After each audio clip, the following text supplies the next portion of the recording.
Et au cours de cette soirée riche en rebondissements, Marine Le Pen a pu se féliciter d'un nouveau soutien de taille. Quelques jours après le ralliement de Nicolas Dupont-Aignan, c'est de l'autre côté de la Manche qu'arrive un coup de pouce. Nigel Farage a publiquement fait savoir qu'il soutenait Marine Le Pen dans la soirée de mercredi.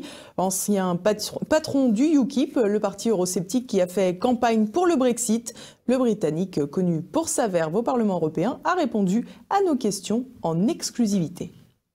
Nicolas Dupont-Aignan, votre allié au sein de l'ADDE, a fait savoir qu'il rejoignait Marine Le Pen. Si vous étiez à la place de Nicolas Dupont-Aignan, un homme politique français, appelleriez-vous à voter pour Marine Le Pen?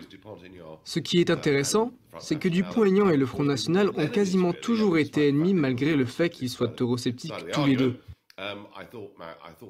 J'ai trouvé que Nicolas Dupont-Aignan avait très bien joué pour essayer d'avoir les 5% des votes et je pense que se rallier à Marine Le Pen contre Macron est la bonne chose à faire pour cette élection.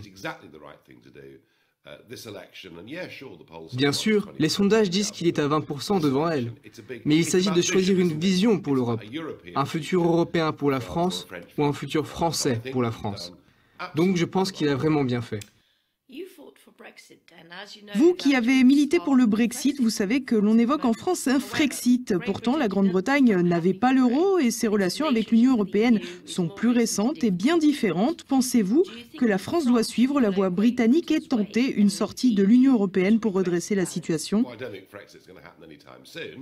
Je ne pense pas que le Frexit soit pour bientôt, à moins que Marine Le Pen gagne.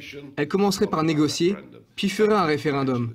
La même tactique que David Cameron a utilisée, mais Marine Le Pen a peut-être une autre vision des choses. Je ne pense pas que la France et l'Allemagne continueront de vivre dans le même espace économique à terme. À un moment, la France quittera l'euro et l'Union européenne. Mais si vous voulez la vérité, je pense que nous avons encore quelques années devant nous. Pour vous, que signifierait la victoire d'Emmanuel Macron?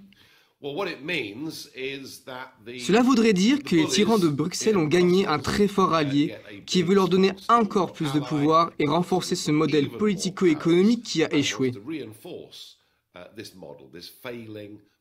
Ce modèle ne marche pas et cela devient de plus en plus évident partout en Europe et j'ai peur qu'avec Macron, cela ne fasse que continuer.